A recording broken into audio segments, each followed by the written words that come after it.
Hadirin dan hadirat, Bapak dan Ibu yang dirahmati oleh Allah Subhanahu wa taala. Sungguhnya bertemu dengan bulan Ramadan adalah karunia yang sangat besar, karena bulan Ramadan adalah kesempatan untuk diampuni dosa-dosa dan juga untuk diangkat derajat setinggi-tingginya. Adapun diampuni dosa-dosa, maka terlalu banyak dalil akan hal tersebut. Di antaranya Rasulullah SAW bersabda, "Man shoma Ramadhana imanan wa ihtisaban ghufira lahu ma taqaddama min dhanbihi." Siapa yang berpuasa di bulan Ramadan penuh dengan keimanan, wahtisaban dan penuh pengharapan, maka akan diampuni dosa-dosanya yang telah lalu. Di sini Nabi mempersyaratkan dua, imanan wahtisaban. Harus beriman bahwasanya ini perintah dari Allah Subhanahu wa taala. Kemudian wahtisaban, ihtisaban maknanya adalah semangat. Jadi menjalankan ibadah bukan karena beban yang berat, tetapi dengan ada rasa semangat berharap ampunan dari Allah Subhanahu wa taala. Maka jawabannya ghufira lahu ma taqaddama min dzambi, akan diampuni dosa-dosa yang telah lalu. Nabi sallallahu alaihi wasallam juga bersabda, "Man qama ramadhana imanan wa ihtisaban ghufira lahu ma taqaddama min dzambi." Siapa yang salat tarawih di bulan Ramadan dengan keimanan dan pengharapan, maka akan diampuni dosa-dosa yang telah lalu. "Wa man qama lailatal qadri imanan wa ihtisaban ghufira lahu ma taqaddama min dzambi." Siapa yang menghidupkan malam Lailatul Qadar dengan penuh keimanan dan pengharapan, akan diampuni dosa-dosa yang telah lalu. Ini semua dalil menunjukkan Ramadan adalah kesempatan untuk diampuni dosa-dosa. Rasulullah SAW juga bersabda, "Wa Ramadan ila Ramadan mukaffiratun ma bainahuma." Sungguhnya Ramadan satu dengan Ramadan berikutnya akan menghapuskan dosa-dosa di antara keduanya.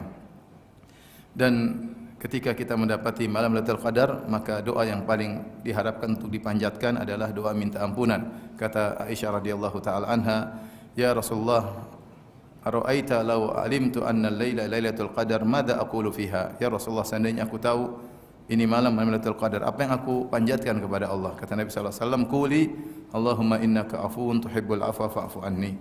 Ya Allah, sungguhnya Engkau Maha Pengampun, Engkau menyukai pengampunan, maka ampunilah aku.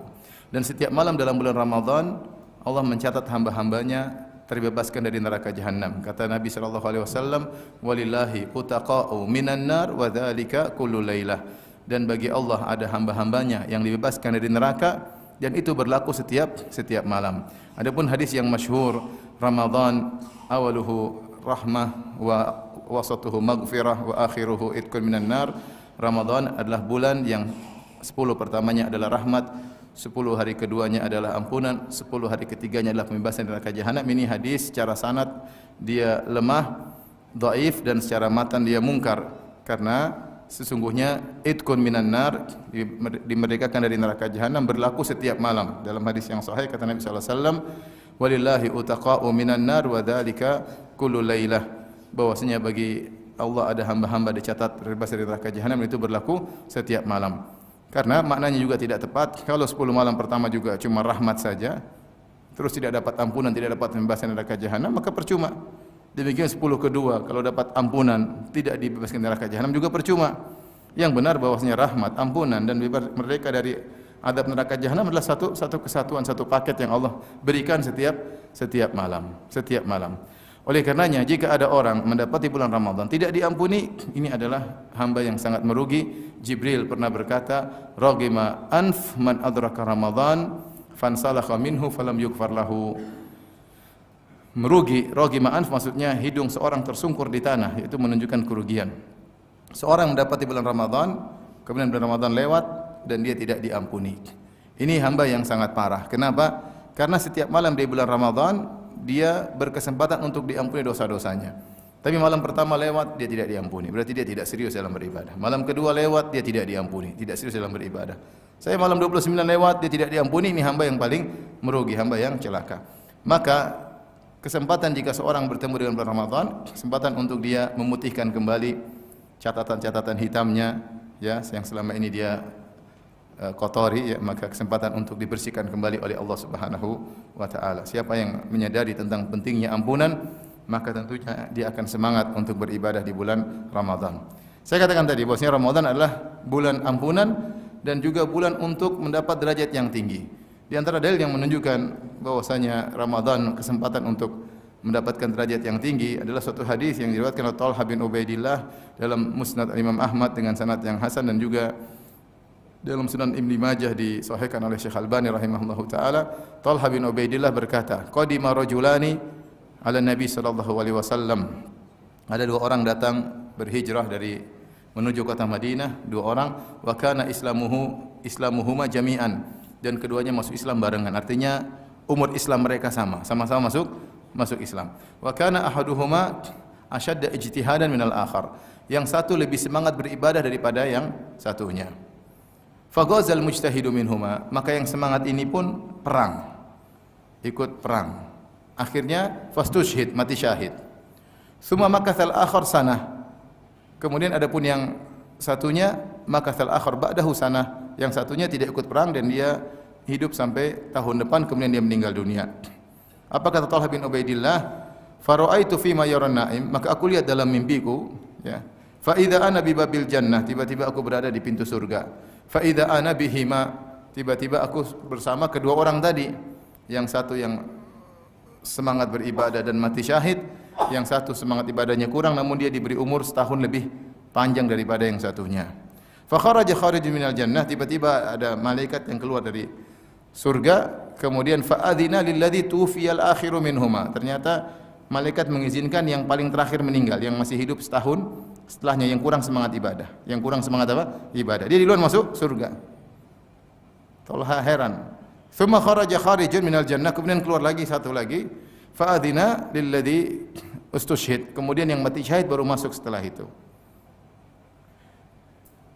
Faraja'a, kemudian kedua orang tadi yang semangat dan kurang semangat keluar lagi dari surga menuju Talha. Kemudian keduanya berkata, irji fa innahu lam ya'ni laka ba'du. Kembalilah engkau Talha, kau belum saatnya engkau untuk masuk ke dalam apa? Surga. Kita tahu Talha salah seorang dari al-mubasysyirina al-asyra al-mubasysyirina bil jannah, termasuk dari 10 orang yang dijamin masuk surga. Ini Talha bin Ubaidillah. Ketika Talha bangun dari tidurnya, fa asbaha yuhadditsun nasa bihi, maka dia pun cerita kepada orang-orang tentang mimpi yang dia lihat tersebut. Fa ajibu lidzalik, maka mereka pun heran dengan kisah tersebut. Ini orang yang kurang semangat kau masuk surga lebih dahulu daripada yang semangat. Fa balagha dzalika Rasulullah sallallahu alaihi wasallam, maka kabar ini sampai kepada Nabi sallallahu alaihi wasallam. Mereka heran. Maka Nabi sallallahu alaihi wasallam bertanya kepada para sahabat, "Mimma ta'jabun?" Apa yang buat kalian heran? Mereka berkata, "Ya Rasulullah, hadza kana aktsara ijtihadan fastushhid." Yang ini ya Rasulullah, yang pertama ini lebih semangat beribadah dan mati syahid. Wa dakhala hadza ya qablahu al-jannah. Sementara temannya yang kurang semangat ternyata masuk surga lebih dahulu. Kok bisa ya Rasulullah? Kok bisa ya Rasulullah? Yang satu yang semangat ibadah dan mati syahid kok masuk surga terlambat lebih dahulu yang kurang semangat. Apa kata Nabi sallallahu alaihi wasallam? Alaisa qad makatha ba'dahu sanah? Bukankah yang kurang semangat ini masih diberi umur oleh Allah setahun setelah itu? Qalu bala, benar ya Rasulullah. Alaisa qad adraka Ramadan fasamahu? Bukankah di dalam setahun tersebut dia mendapati bulan Ramadan dan dia berpuasa? Kata para sahabat, bala ya Rasulullah. Wa sajada kam sajdah, dan dia sujud berapa banyak sujud? Falama bainahuma ab'adu ma bainas sama'i wal ard.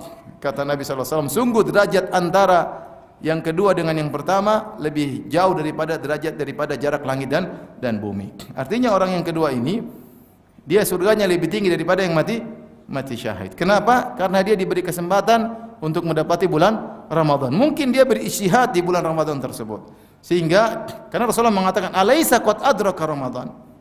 Bukankah dia diberi kesempatan dapat bulan Ramadan? Fashamah, pun dia berpuasa. Kata para sahabat, bala. Itulah kunci rahasianya kenapa kemudian derajatnya lebih tinggi. Makanya saya katakan seorang yang dapat bulan Ramadan, hendaknya dia bersyukur kepada Allah Subhanahu wa taala. Dia tahu bahwa ini adalah kesempatan untuk panen pahala sebanyak-banyaknya. Jika para pencari dunia mereka mencari kesempatan untuk memanen keuntungan sebanyak-banyaknya, kalau ada expo, ada pameran, mereka bersiap-siap, mereka rela untuk tidak tidur berhari-hari karena mereka tahu keuntungan akan berlipat-lipat di musim-musim tersebut. Maka bagi para pencari akhirat inilah saatnya musim untuk mencari pahala sebanyak-banyaknya. Maka harus bersiap-siap untuk menyambut bulan tersebut. Siapa yang persiapannya serius, maka dia akan diberi taufik oleh Allah Subhanahu wa taala, diberi kemudahan oleh Allah untuk bisa menjalankan ibadah Ramadan dengan yang terbaik.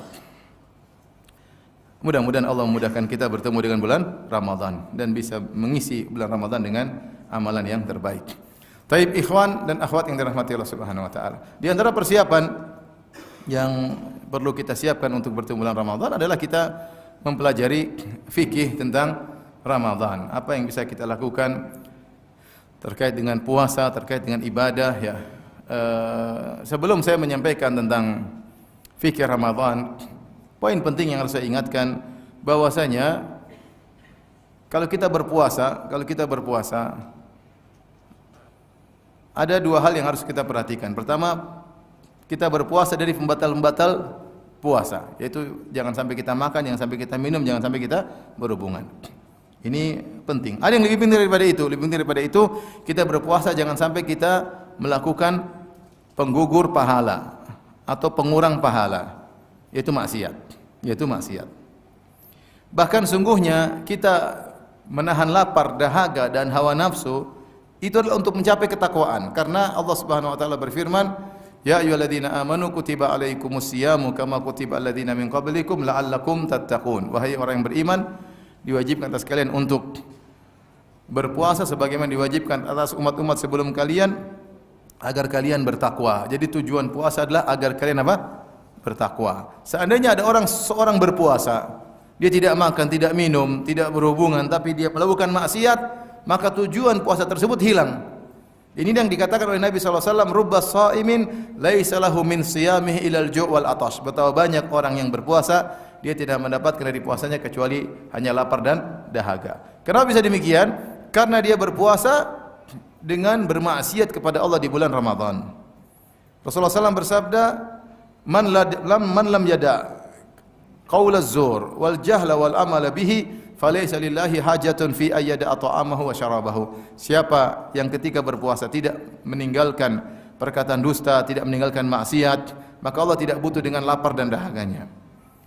Jadi sebagian orang terkadang fokus bahwasanya dia puasa, tidak makan, tidak minum, tidak berhubungan, tapi dia lupa untuk memfokuskan hakikat puasa. Hakikat puasa itu kamu itu tidak makan, tidak minum agar kamu bisa bertakwa. Agar kamu bisa bertakwa. Maka percuma seorang yang kemudian tidak makan, tidak minum, tapi dia tidak bertakwa. Tidak bertakwa. Oleh karenanya ini diisyaratkan oleh Jabir bin Abdullah radhiyallahu taala anhuma, beliau berkata, "Idza sumta," jika kau berpuasa, "falyasum sam'uka wa basaruka wa lisanuk." Kalau kau berpuasa maka jadikanlah matamu juga puasa, telingamu juga puasa, lisanmu juga puasa. Ya. Kemudian beliau berkata, "Wala taj'al yauma siyamika wa yauma fitrika sawa." Jangan kau jadikan hari puasamu dan hari biasamu sama, tidak boleh. Harus beda antara seorang sedang berpuasa dengan tidak berpuasa, harus beda. Maka perhatikan adab-adab ketika berpuasa, ketika menjalani hari puasa, agar kita benar-benar mendapatkan pahala yang sebanyak-banyaknya. Rasulullah SAW menyuruh ketika berpuasa beradab. Apa kata Nabi SAW? "Idza kana yaumu siyami ahadikum fala yarfuth wala yaskhab wala yajhal wa in sabbahu ahadun falyakul ini mru'un shaim." Kalau kamu sedang berpuasa, jangan berkata-kata kotor. Wala yaskhab, jangan teriak-teriak seperti orang di jalanan, teriak sana teriak sini tanpa ada kejelasan. Teriak-teriak sana, artinya jaga adab. Kamu berpuasa, kamu dalam kondisi yang status yang terbaik, sedang berpuasa karena Allah. Maka jaga statusmu tersebut. Jangan kau berkata-kata kotor, kata-kata yang enggak enak didengar. Jangan kau berteriak-teriak tanpa ada kejelasan, teriak sana, teriak sini, ya. Jangan melakukan kejahilan-kejahilan, pekerjaan-pekerjaan yang konyol, yang tidak pantas bagi seorang muslim, yang sering dilakukan di dunia medsos, konyol, hanya karena ingin mencari followers, mencari viewers, untuk mencari, ya, akhirnya melakukan yang konyol-konyol, bukan sifat orang yang berpuasa. La yarfuth wala yaskhab wala yajhal. Jangan berkata-kata kotor, jangan teriak-teriak, jangan melakukan perkara-perkara yang bodoh. Wa in sabbahu ahadun, kalau ada orang maki dia, au qatalahu, ada yang ngajak berantem, falyakul ini mru'un shaim, katakan saya sedang puasa. Jangan diladeni, jangan dilayani. Kenapa? Karena kondisi puasa kita harus kita jaga. Kalau orang maki-maki kita bilang enggak, saya sedang apa? Berpuasa. Orang ngajak berantem, kita bilang enggak, saya sedang puasa. Jangan kita bilang nanti habis buka puasa ketemu di depan masjid ya. Enggak, kita puasa, sayang. Enggak ngeladeni orang marah-marah, ngapain kita untuk akhirat kita. Kita hanya melampiaskan hawa nafsu, akhirat kita enggak dapat. Oleh karenanya jangankan bermaksiat, Rasulullah menyuruh kita untuk jaga adab ketika sedang berpuasa. Ya, kalau ada kata-kata yang kotor di medsos, jangan dikomentari, jangan dibalas, jangan diladeni, jangan. Anda sedang berpuasa, Anda sedang beradab dengan adab puasa. Argo pahala Anda sedang jalan tinggi, jangan Anda rusak argo tersebut. Jadi beradab ketika berpuasa. Kemudian tinggalkan maksiat. Tinggalkan maksiat. Falyasum sam'uka wa basaruka wa lisanuk. Jaga telingamu, jaga pendengaranmu, jaga lisanmu. Maka saya sering sampaikan kalau ini masuk bulan Ramadan, maka kita sama-sama bertekad ya, berjanji di hadapan Allah Subhanahu wa taala, ya berusaha. Ya Allah, kalau sudah masuk bulan Ramadan, saya sudah tidak mau gibah lagi. Sudah tidak mau gibah lagi. Saya tidak mau ceritakan keburukan orang lain siapapun orangnya. Saya tidak mau mencoreng kesucian Ramadan saya dengan menggibah keburukan orang lain. Siap insyaallah? Siap insyaallah. Berat kayaknya. Saya tidak mau gibah teman saya tidak mau gibah istri saya tidak mau gibah suami saya tidak mau gibah tetangga saya tidak mau gibah penguasa, saya tidak mau gibah ustaz. Insyaallah sayang. Sudah puasa baik-baik, mulut enggak bisa dijaga.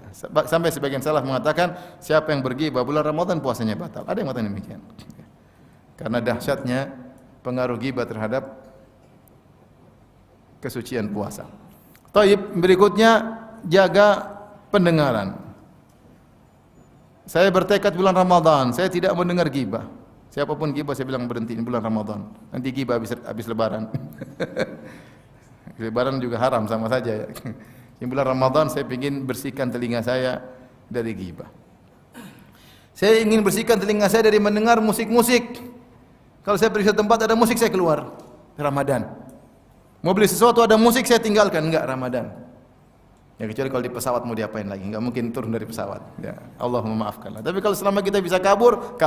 Mau makan, ada musik-musik kabur, saya cari tempat lain aja lah. Ya, sop kambing di sini masih banyak. Bukan cuma di sini aja. Ada musik-musik enggak? Saya enggak mau. Kalau kecuali darurat seperti pesawat yang mau diapain, masa mau turun mau kemana? Artinya sebisa mungkin kita tidak dengar maksiat, sebisa mungkin tidak dengar musik-musik, tidak gibah-gibah, tidak mendengar namimah. Apalagi sebentar lagi musim politik, banyak tuduhan, banyak caci maki, banyak adalah penceritaan dan lain-lain sudahlah. Saya tidak mau telinga saya dengar seperti itu. Kenapa? Ini bulan Ramadan. Antum kira semua yang berita tersebar itu benar? Banyak kebohongan. Nanti kita ikut-ikut nukil. Saya pernah ngisi satu stasiun televisi di manajemennya. Kemudian saya ditanya, waktu saya sampaikan bahwasanya siapa yang berbohong, ya maka pahala puasanya batal. Puasanya sah tapi pahalanya enggak ada. Kemudian mereka bertanya, "Ustaz," ketika buka tanya jawab. Kemudian salah seorang dari pegawai berkata, "Ustaz, kalau direksi menyuruh kami membuat berita bohong Ustaz di televisi, yang pahala puasanya batal direksi atau kami juga?" Saya bilang semuanya. Makanya kamu yang nyuruh di atas tapi kamu yang bikin. Di bulan Ramadan mereka bikin berita dusta karena politik. Jangan ya ikhwan, sudah nanti bulan Ramadan nanti bertakwa sama Allah Subhanahu wa taala. Jangan dengar macam-macam. Ya, kalau bisa YouTube uninstall, semuanya uninstall kalau bisa, kecuali WhatsApp. Karena kalau uninstall nanti istri marah. Yang lain uninstall aja. Selamat, telinga kita selamat enggak dengar macam-macam. Umur sudah tinggal sedikit. Kita enggak tahu umur sampai kapan. Mau habiskan umur kita untuk dengar berita ini, berita ini. Sampai kapan? Itu dengar berita 15 menit beritanya. Komentarnya setengah jam, lebih banyak daripada beritanya. Siapa yang dengar komentar antum? Paling depan antum juga bosan dengar komentar yang tidak ada faedahnya, yang tidak ada mempengaruhi kehidupan ini. Oleh karenanya, bulan Ramadan puasa telinga. Kalau pulang ke rumah istri mulai cerita, "Mas, tadi ibu ini," jangan gibah. Habis lebaran baru gibah. Haram juga sama habis lebaran. Cuma lebih parah kalau sekarang ini bulan Ramadan kita gibah udah enggak boleh. Tahan telinga. Ini baru puasa kita berkualitas. Kemudian mata puasa. Jangan lihat cewek-cewek bulan Ramadan. Siapa yang berinteraksi dengan medsos dia pasti lihat apa? Lihat cewek. Emang kita boleh ngelihat perempuan rambutnya terbuka? Boleh atau tidak? Enggak boleh. Tidak boleh. Nah, pembawa berita itu rambutnya terbuka enggak? Rata-rata terbuka. Terus bajunya menarik enggak? Terlihat gunung-gunung, stalaktit dan stalagmit, ya kelihatan. Ini mengurangi pahala kita. Pahala puasa yang sudah kita dapatkan banyak-banyak, akhirnya kena roaming. Kalau yang kita lihat cewek Indonesia roaming lokal, lihat cewek luar negeri roaming internasional, pahala cepat apa? Cepat habis. Sama seperti saya ditanya, Ustaz, kita dulu zaman dulu kita umroh, Ustaz. Habis umroh, travel bawa kita ke Mesir. Kemudian kita lihat tarian perut, masya Allah saya bilang. Itu semua pahala di Mekah kena roaming, kena tarian perut, roaming internasional. Jadi berusaha bulan Ramadan kita nggak lihat cewek sama sekali, lihat istri aja. Istri akan kelihatan lebih manis, lebih cantik, lebih indah, lebih menarik. Syaratnya jangan lihat cewek. Semakin kita lihat cewek, semakin tidak menarik. Oleh karenanya bulan Ramadan kita berjihad, berjuang. Saya ingin mata saya bersih. Makanya ini sungguh indah perkataan seorang salaf, sungguhnya hari raya yang sejati adalah hari di mana kau tidak bermaksiat. Memang susah, tapi paling tidak kita mendekati. Tidak bermaksiat, kau tidak ngomongin orang, kau tidak mendengar maksiat, kau tidak melihat maksiat. Ya, bisa enggak coba bulan Ramadan? Kita berusaha. Kata Nabi sallallahu alaihi wasallam, "Saddidu wa qaribu." Tepatlah, paling tidak kalau tidak bisa tepat, dekati ketepatan. Itulah istiqamah. Kalau bisa tepat, tidak dengar sama sekali, oke. Kalau enggak, ya paling tidak begitu lihat astagfirullah kemudian balik. Begitu dengar astagfirullah langsung matikan. Begitu lagi searching kajian kok ada gambar cewek, jangan diklik, langsung astagfirullah ke atas. Jangan dibiarin. Rugi. Malaikat sedang mencatat antum pahala, argo pahala lagi, jangan tiba-tiba berhenti malaikat lihat ente maksiat. Catatan berubah. Tadinya di sebelah kanan jadi sebelah kiri. Sayang. Mereka ikhwan kita enggak tahu hidup sampai kapan. Maka sama-sama kita bertekad Ramadan kali ini saya bertekad untuk meninggalkan apa? Maksiat semaksimal mungkin. Semaksimal mungkin kerjasama antara kita dengan istri. Udahlah itulah YouTube apa nanti ajalah, enggak usah. Sekarang pegang Quran. Kalau baca Quran, baca tafsir agar pahala kita bisa maksimal. Kita enggak tahu kita bisa sampai selesai Ramadan atau tidak. Kita enggak tahu tahun depan masih bisa Ramadan atau tidak. Kita enggak tahu kita dapat Ramadan enggak kali ini, kita enggak tahu. Kalau Allah kasih kita kesempatan, jangan kita sia-siakan. Maka ini yang paling penting dari semuanya adalah bagaimana kita mengoptimalkan puasa kita ketika bulan Ramadan, jangan bermaksiat sama sekali.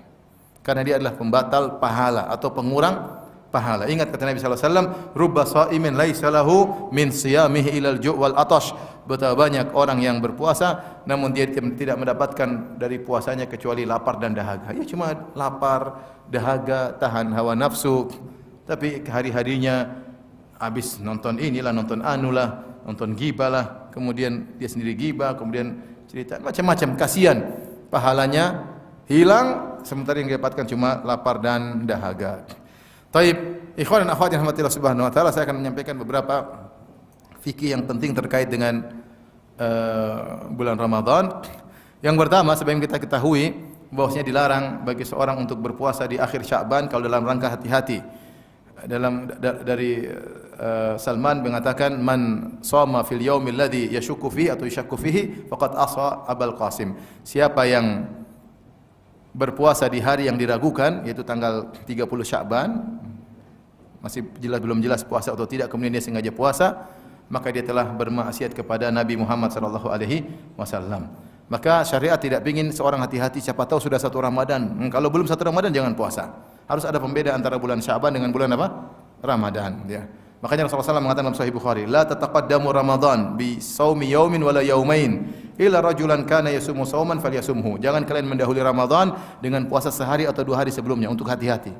Ini belum Ramadan jangan. Kalau belum Ramadan jangan puasa. Saya buat hati-hati, siapa tahu sudah Ramadan, ya enggak boleh.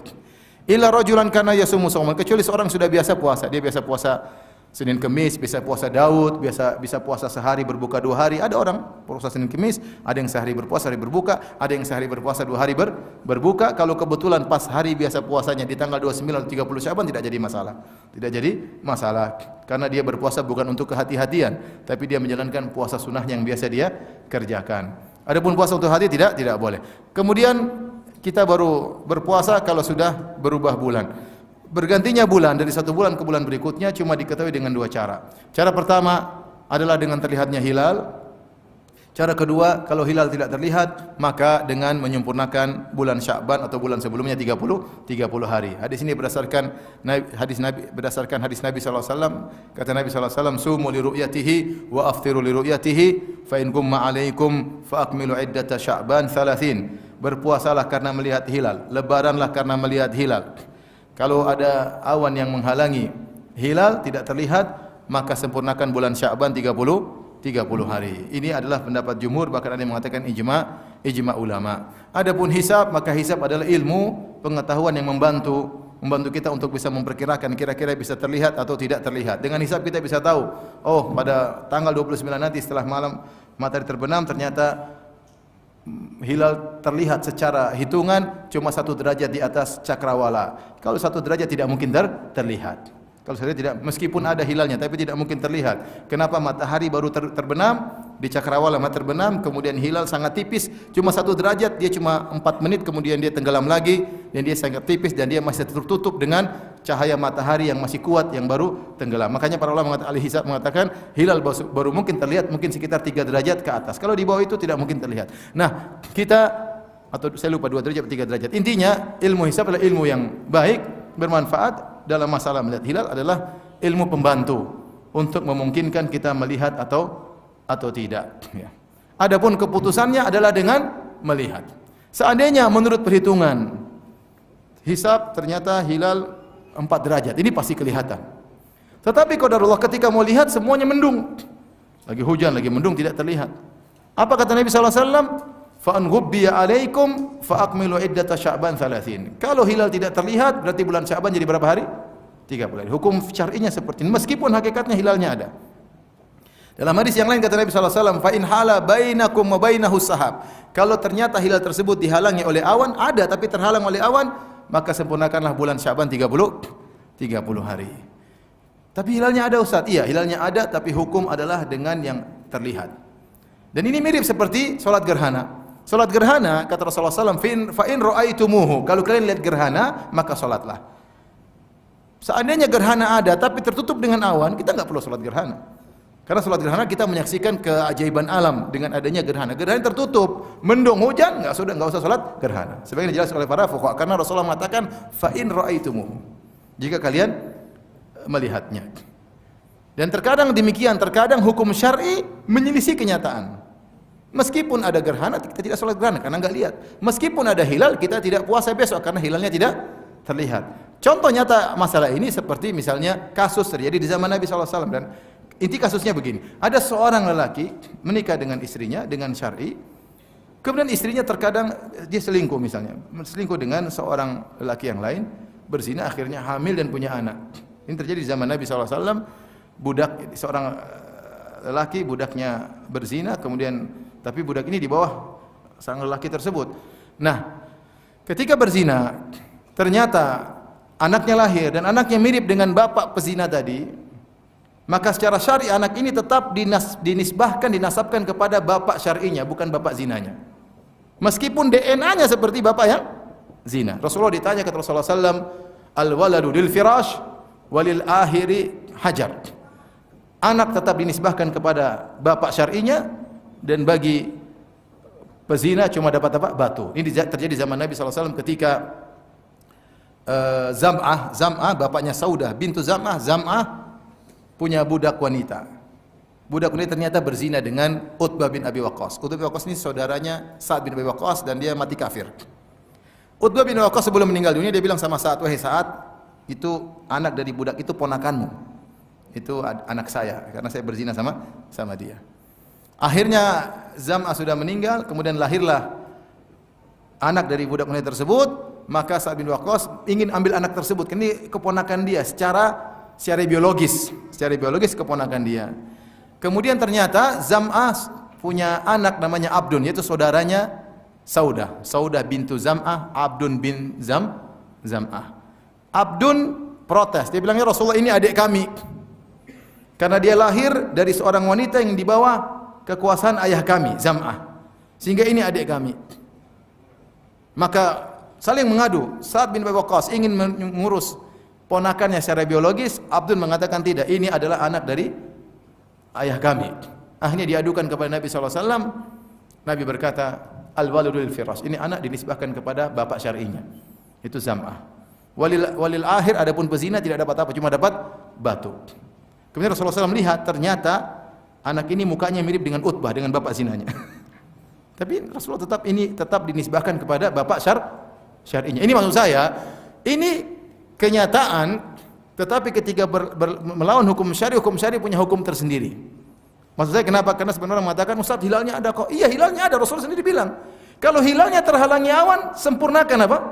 Bulan Sya'ban 30 hari. Meskipun secara kau hitung-hitung ada apa? Hilalnya. Paham? Ini anak kalau kita periksakan DNA, dia ikut bapak biologisnya, mukanya sudah sama. Tetapi secara syariat dinisbahkan kepada bapak syar'inya. Paham? Sama seperti kata Nabi SAW. Ya.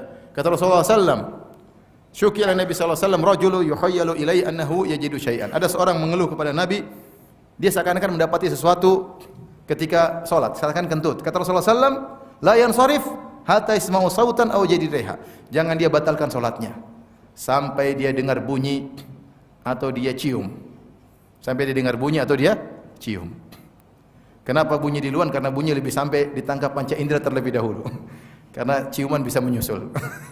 Kalau dia sholat ragu-ragu, kayaknya ada angin keluar, dia ada bunyi enggak? Kalau enggak ada bunyi, dia tunggu sebentar, siapa tahu ada ciuman. Kalau dua-duanya enggak ada, lanjut sholat. Meskipun dia kenyataannya sudah kentut. Paham?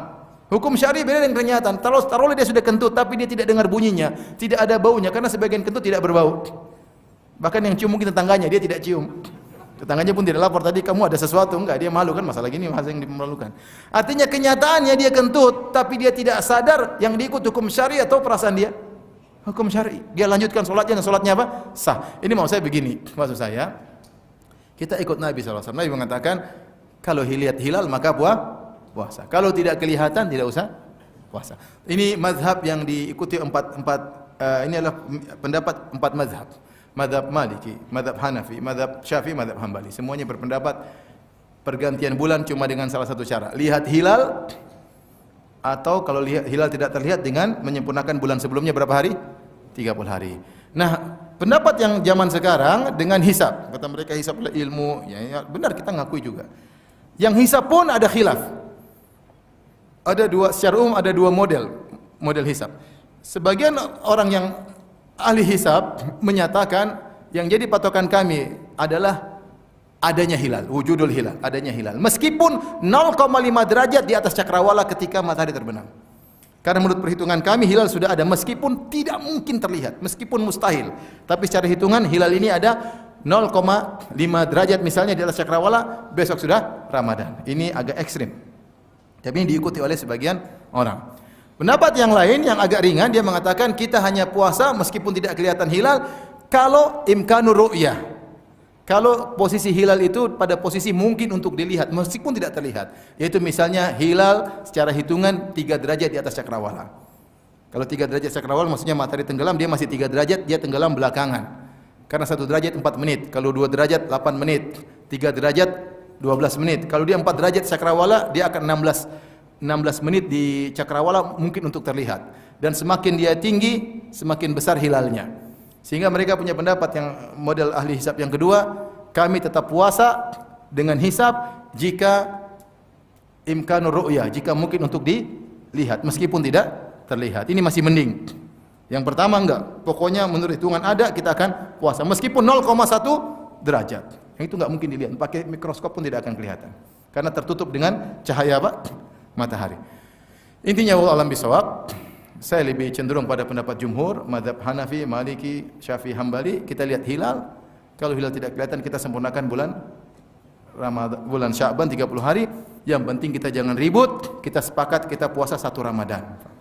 Ya, sudah puasa 1 Ramadan. Tanggal berapa urusan, pokoknya 1 Ramadan.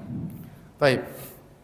Jika telah diumumkan bahwasanya besok 1 Ramadan, maka ketahuilah begitu matahari terbenam, maka itu sudah masuk bulan mulia. Beda statusnya sebelum terbenam. Ini sudah hari-hari mulia. Kalau sudah hari-hari mulia, berarti semua amalan pahala dilipat gandakan, baik secara kuantitas maupun kualitas. Ya, saya sudah sering sampaikan hal ini. Bulan Ramadan sepakat ulama bahwasanya pahalanya lipat gandakan baik secara kuantitas maupun kualitas. Buktinya kata Nabi sallallahu alaihi wasallam, al-umratu fi Ramadan ta'dilu hajjatan ma'i. Siapa yang umrah di bulan Ramadan seperti haji bersamaku. Kalau umrah di bulan Ramadan seperti umrah biasa, di luar bulan Ramadan. Kalau umrah di bulan Ramadan seperti haji. Umrah yang dikerjakan cuma 3-4 jam, pahalanya seperti haji yang dikerjakan berhari-hari dari tanggal 8 Zulhijjah sampai 13 Zulhijjah dengan keletihan yang luar biasa, dengan biaya yang lebih besar, dengan mobilisasi yang luar biasa, dengan keletihan. Mulai dari mabit di Mina, wukuf di Arafah, di bawah terik matahari, kemudian mabit di Muzdalifah, kemudian mabit di Mina hari-hari tasyrik, lempar jamarat, letih jalan jauh ya. Sebagian jamaah haji Masya Allah jalan sampai entah berapa kilo, 8 kilo pergi, 8 kilo balik ya. Satu hari 16 kilo, Masya Allah. Luar biasa. Jadi ternyata umrah yang dikerjakan cuma sekitar 4 jam bulan Ramadan sama dengan haji. Kenapa bisa demikian? Ini menunjukkan bahwasanya amal soleh di bulan Ramadan berlipat pahalanya baik secara kuantitas maupun apa? Kualitas. Apalagi kalau Lailatul Qadar, siapa yang beribadah di Lailatul Qadar? Lailatul Qadar paling tidak di Indonesia sekitar 10 jam. Siapa yang beribadah di malam Lailatul Qadar dengan ibadah yang diridhai oleh Allah sekitar 10 jam, diselingi dengan tidur 1 jam 2 jam. Kalau Allah ridhai, maka lebih baik daripada 1000 bulan. Lebih baik daripada dia beribadah selama 83 tahun. Oleh karenanya begitu malam Ramadan sudah masuk langsung serius. Mulai kita baca Al-Qur'an. Mulai. Ingat Al-Qur'an di Ramadan, di luar Ramadan berbeda. Kalau Ramadan dimulai dari malam. Jadi malam 1 Ramadan. Mulai kemudian kita siap-siap tarawih. Ya, siap-siap banyak berdoa kepada Allah Subhanahu wa taala. Kita harus membedakan. Sebagian salaf dahulu kalau malam Ramadan mereka mandi biar semangat beribadah kepada Allah Subhanahu wa taala, pakai minyak wangi. Mereka serius menyambut hari-hari tersebut, hari-hari yang indah di mana Allah obral pahala, Allah obral ampunan, Allah obral surga. Siapa yang serius maka mudah diampuni, mudah masuk surga, dapat pahala yang banyak. Kenapa kemudian seorang menyia-nyiakan hal tersebut? Taib. Maka tiba malam Ramadan, udah kita mulai rajin baca Quran. Ya. Kemudian kita sempatkan untuk salat tarawih berjamaah. Sebisa mungkin salat tarawih berjamaah. Di zaman Nabi sallallahu alaihi wasallam, Nabi sempat salat tarawih berjamaah kalau tidak salah 3 malam. Tapi Rasulullah SAW tidak merutinkan tiap malam karena Rasulullah SAW takut diwajibkan. Rasulullah sayang sama umatnya. Rasulullah mengatakan, saya tahu kalian hadir di belakang saya, tapi saya tidak keluar untuk salat bersama kalian. Saya takut diwajibkan bagi kalian karena yang menentukan hukum bukan Nabi sallallahu alaihi wasallam tapi Allah Subhanahu wa taala. Nabi tidak tahu ilmu gaib. Kalau diwajibkan berat. Salat malam diwajibkan maka berat. Maka Rasulullah SAW akhirnya seringnya salat sendiri. Kemudian beberapa malam beliau salat malam bersama para sahabat. Dan di bulan Ramadan Rasulullah SAW salat malam di awal malam. Sempat diikuti oleh para sahabat 3 malam. Pernah Rasulullah SAW salat malam dari awal malam sampai tengah malam. Hatta dhahaba syatrul lail, sampai tengah malam udah lewat. Ibarat kita kalau kita salat jam 8 sampai jam 12 atau jam 1. Jam 12 lah. Sudah lewat tengah malam. Setelah lewat tengah malam para sahabat masih minta tambah. Kata para sahabat, "Ya Rasulullah, lau nafaltana baqiyata lailatina hadhihi." Ya Rasulullah, bagaimana kalau engkau tambah lagi ya Rasulullah? Masih ada setengah malam. Saya baca hadis ini saya bilang Masya Allah para sahabat. Kita kalau ada imam salat dari jam 8 sampai 12 selesai kita bilang alhamdulillah. Kenapa enggak dari tadi? Berat tuh 4 jam, 8 sampai jam berapa? 12. Para sahabat sudah sampai jam 12, gampangannya setengah malam, mereka masih minta tambah. Makanya sebenarnya kita sama sahabat tuh beda-beda tipis, cuma beda di balik doang. Jadi intinya Rasulullah SAW sunnahnya salat tarawih di awal malam. Ini diantara hikmah agar orang-orang bisa mendapatkan keberkahan salat tarawih berjamaah. Ketika Rasulullah SAW selesai salat di tengah malam, para sahabat minta tambah, kata Rasulullah SAW menjelaskan, "Innahu man shalla ma'al imami hatta yansarif kutiba lahu qiyamul lailah." Siapa yang salat bersama imam sampai selesai, dicatat baginya salat semalam suntuk. Seakan-akan dia salat tidak berhenti sampai azan subuh. Di lain hari Rasulullah SAW pernah salat dari awal malam sampai para sahabat takut azan subuh. Terus Rasulullah enggak berhenti sampai menjelang sahur. Subhanallah. Dalam satu kesempatan Rasulullah SAW salat sampai menjelang sahur. Tetapi sunnahnya adalah salat di awal malam. Beda kalau di luar bulan Ramadan. Di luar bulan Ramadan kita salat di akhir malam. Itu malam yang terbaik. Tetapi kalau bulan Ramadan karena tarawih agar masyarakat mudah mendapatkan salat bersama imam, maka disunahkan dikerjakan di awal awal malam, disunahkan dikerjakan di awal malam. Maka seorang berusaha untuk bertekad selama bulan Ramadan tidak ada satu malam pun kecuali dia salat malam. Kalau dia sudah terbiasa salat malam selalu di masjid. Suatu saat dia bersafar, suatu saat dia sakit tidak bisa salat malam di masjid, tetap Allah catat, karena yang Allah catat adalah kebiasaan seseorang. Kata Nabi sallallahu alaihi wasallam, "Idza maridal abdu aw safar, kutiba lahu ma kana ya'malu muqiman sahihan." Jika seorang hamba sakit atau bersafar, maka dicatat baginya amalan yang biasa dikerjakan ketika sehat dan ketika sedang mukim. Maka seorang kalau dari awal salat Ramadan dia salat malam, nanti ternyata dia sakit 3 hari tidak bisa ke masjid, tetap dicatat. Karena Allah Maha Baik, Allah catat kebiasaannya. Atau dia ternyata mudik tidak bisa salat, tetap dicatat kebiasaannya yang Allah tahu dari kebiasaan hamba tersebut ya. Oleh karenanya semangat kita salat malam di masjid. Alhamdulillah kalau kita di masjid paling setengah jam ya. Indonesia salat tarawih berapa jam? Setengah jam. 1 jam sudah banyak yang batuk di belakang. Bukan berjam-jam. Alhamdulillah. Setengah jam, 40 menit. Tapi sudah cari masjid yang kita nyaman. Yang kita sholat kita merasa tambahan iman. Bukan kita sholat cepat-cepatan. 7 menit, 21 rakaat, 23 rakaat. Bukan itu. Kita cari sholat yang kita nyaman. Kita keluar letih tapi ada kebahagiaan. Cari masjid seperti itu. Maka perlu bagi DKM untuk milih imam yang baik, yang bacaannya enak, yang tartil, yang bisa membuat khusyuk para jamaah, dipilih ya. Kemudian bacaannya agak dipanjangkan sehingga jamaah bisa mendengar. Waktu yang paling baik mereka habiskanlah untuk apa? Untuk salat ya. Untuk salat. Tapi melihat kemampuan jamaah, saya rasa kalau sudah 40 menit sudah bagus sekali ya. 1 jam mungkin berat ya. Orang yang tidak biasa 1 jam itu berat, tapi kalau 30 menit minimal 40 menit oke lah. Yang tidak kuat bisa duduk, kalau yang tidak kuat silakan duduk, tidak ada masalah, boleh. Salat sunnah boleh salat sambil apa? Duduk. Meskipun mau berdiri boleh duduk. Bedanya salat sunnah dan salat fardu, kalau salat fardu berdiri adalah rukun. Siapa yang mampu berdiri, tidak berdiri salatnya tidak sah kalau salat fardu. Kalau salat sunnah dia mampu berdiri, dia duduk, pahalanya setengah. Tapi boleh duduk, boleh apa? Duduk. Rasulullah SAW salat malam terkadang apa? Duduk. Apalagi kalau dia tidak mau berdiri karena capek, karena enggak kuat, sakit kakinya, dia ambil kursi duduk atau duduk di bawah kemudian salat. Yang penting dia habiskan waktu untuk dapat pahala sebanyak-banyaknya dalam salat malam. Dan yang benar bahwasanya salat malam tidak ada batasan jumlah rakaat ya. Dalam satu hadis kata Rasulullah SAW, sholli ma badalaka. Rasulullah SAW berkata kepada seorang sahabat, salatlah yang semudah bagimu. Ya, semudah bagimu untuk salat, terserah berapa rakaat, tidak ada batasan. Demikian juga dalam suatu hadis ketika ada seorang bertanya, "Ya Rasulullah, kaifa salatul lail?" Wahai Rasulullah, bagaimana tata cara salat malam? Maka Rasulullah SAW mengatakan, "Salatul laili mathna mathna." Salat malam itu 2 rakaat, dua rakaat. Fa idza khashiya ahadukumul subha falyusalli wahidatan tutir lahu ma qad shalla. Kalau dia khawatir subuh, maka dia witir 1 rakaat. Ketika Rasulullah SAW mengatakan salat malam 2 rakaat, maka sebebas-bebasnya. Dan itu diamalkan oleh para salaf. Dahulu penduduk Mekah dan penduduk Madinah bersaing. Penduduk Madinah bersaing. Penduduk Mekah mereka salat 20 rakaat. Tetapi setelah 20 rakaat diselingi mereka tawaf. Mereka salat 4 rakaat, mereka tawaf. Dulu tidak sepadat sekarang. Setelah 4 rakaat, setelah tawaf mereka salat lagi. Setelah salat 4 rakaat mereka tawaf lagi. Kemudian mereka salat lagi, tawaf lagi sehingga salatnya mereka 20 rakaat. Penduduk Madinah karena tidak bisa tawaf, mau tawaf di mana? Akhirnya mereka salat 40 rakaat untuk menyaingi penduduk apa? Mekah. Mereka saling bersaing. Jadi ijma ulama bahwasanya salat malam tidak dibatasi dengan jumlah tertentu.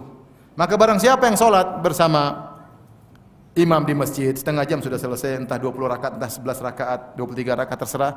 Kemudian dia ingin salat lagi, maka silakan. Salat lagi, tapi dia tidak boleh witir lagi.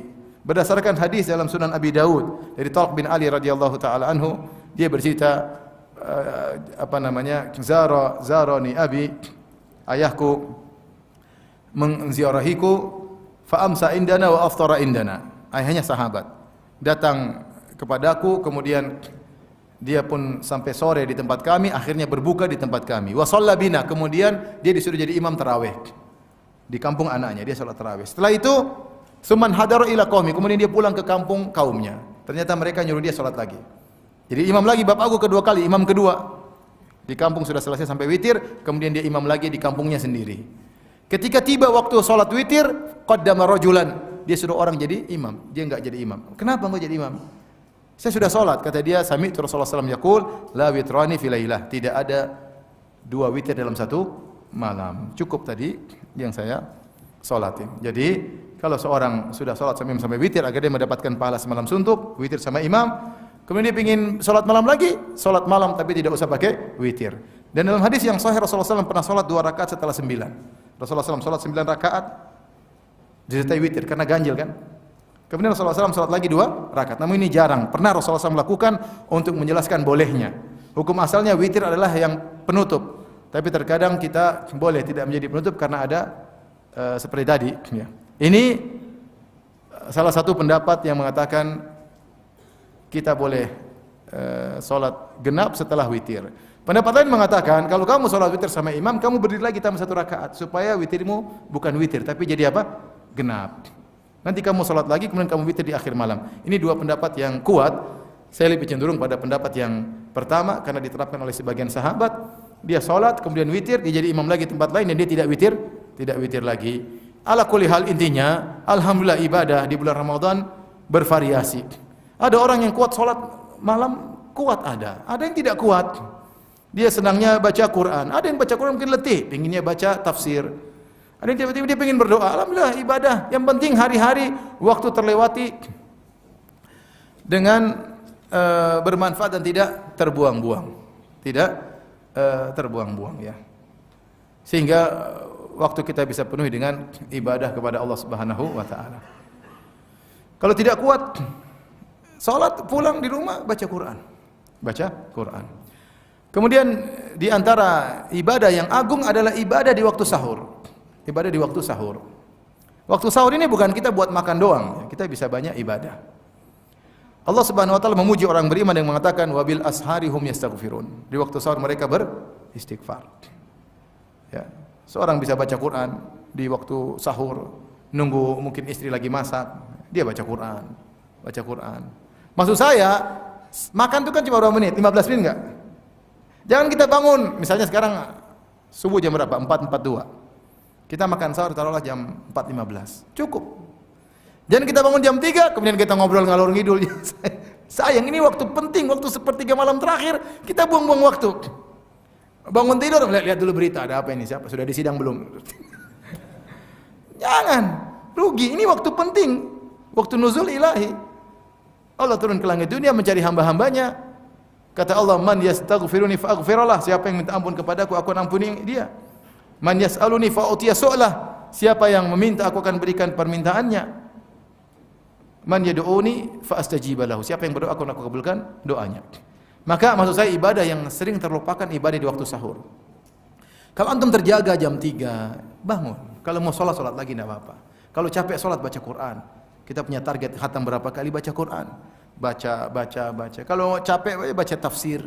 Intinya waktu tidak terbuang. Kalau enggak kita duduk istighfar, astagfirullah sambil duduk merenungkan tentang bagaimana nasib kita di alam barzah, bagaimana nasib kita di hari kebangkitan.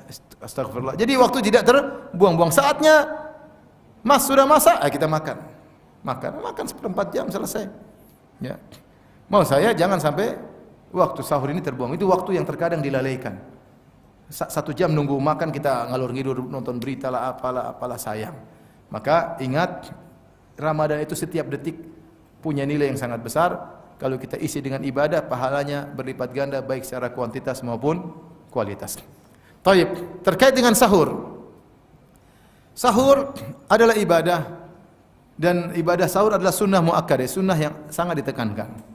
Ya, kalau bukan karena ijma bahwasanya adalah sunnah, dalil-dalil menunjukkan seakan-akan dia wajib. Tapi ijma ulama bahwasanya sahur adalah sunnah muakkadah. Kenapa sampai hampir wajib? Karena Rasulullah SAW mengatakan perintah tasahharu, bersahurlah. Fa inna fis sahuri barakah, sungguh dalam sahur adalah keberkahan. Hukum asal perintah adalah wajib. Kemudian juga Rasulullah SAW tasahharu walau bijur'atin min ma', bersahurlah meskipun seteguk air. Rasulullah suruh bersahur. Rasulullah SAW mengatakan ya perbedaan antara siyamina wa siyami ahlul kitab Aklatus sahur. Yang membedakan puasa kita dan puasa Ahlul Kitab Yahudi Nasrani adalah makan apa?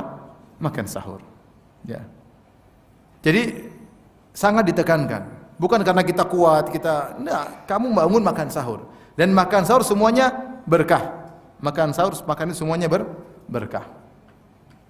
Berkah karena kita bangun waktu sahur. Berkah karena kita makan makanan yang berkah. Berkah karena kita bisa sempat berzikir kepada Allah Subhanahu wa taala di waktu sahur.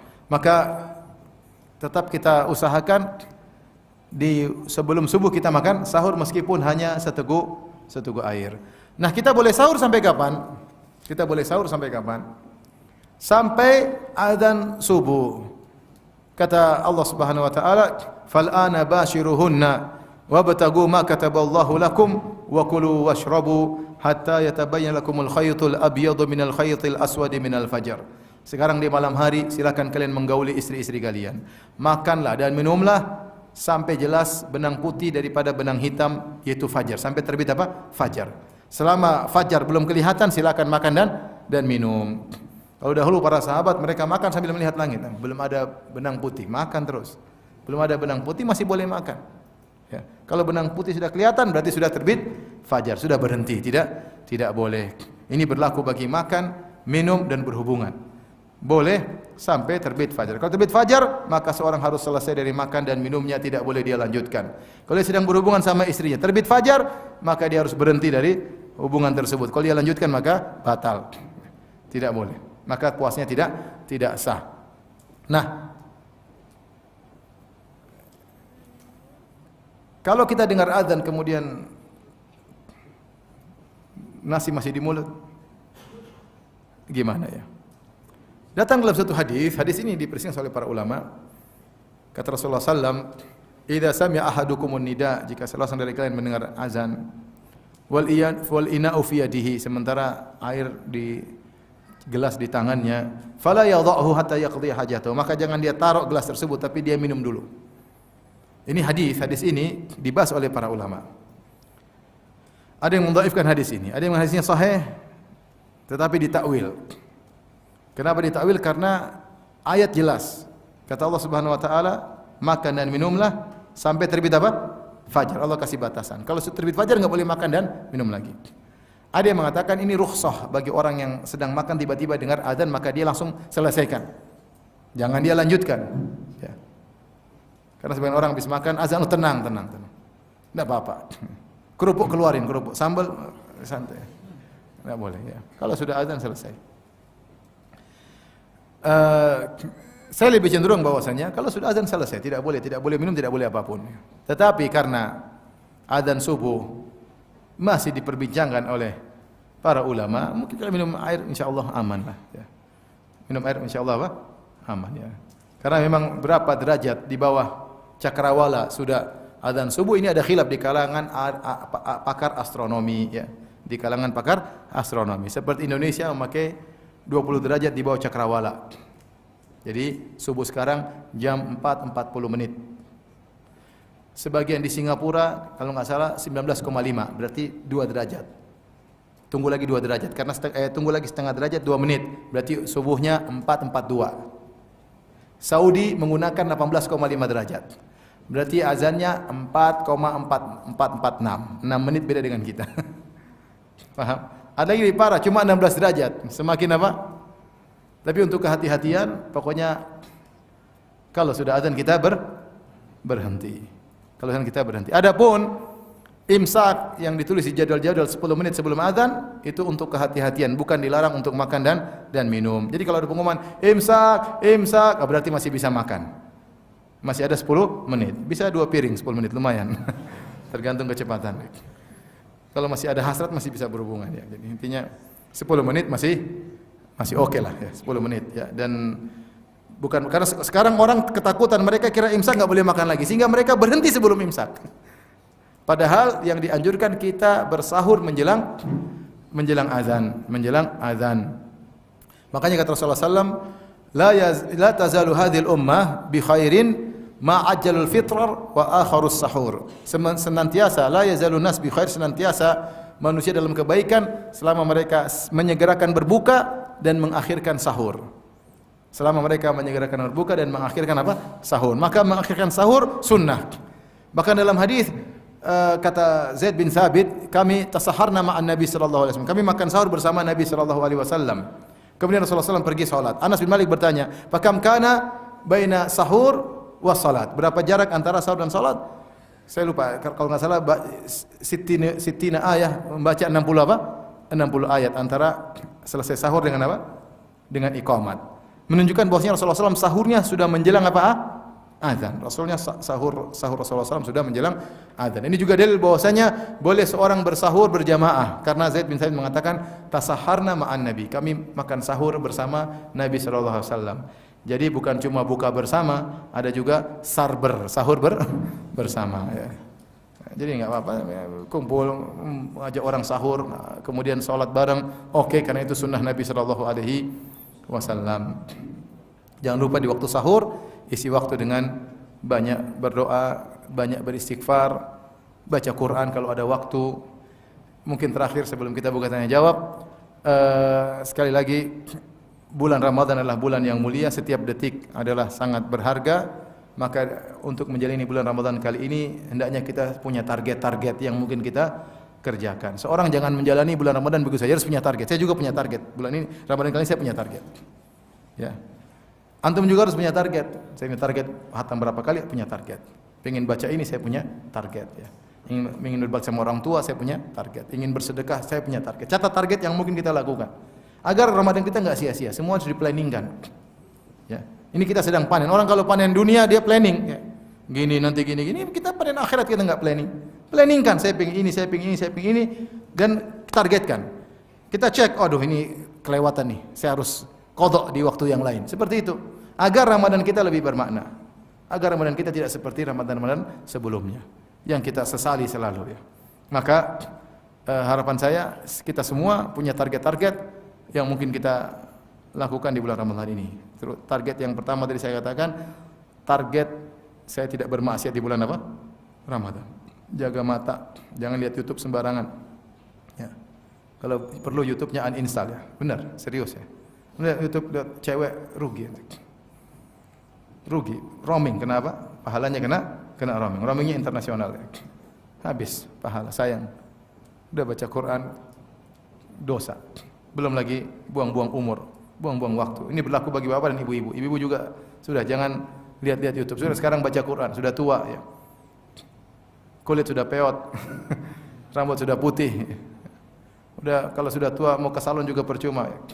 Enggak akan mempermudah kembali ya. Mau wajah dikasih spidol pun tidak akan jadi mudah lagi. Ya sudah, oleh karena kita sudah tua, sama-sama sadar kita enggak tahu umur kita sampai kapan. Jangan buang-buang waktu, hidup ini harus ada targetnya. Wallahu taala alam bisawab.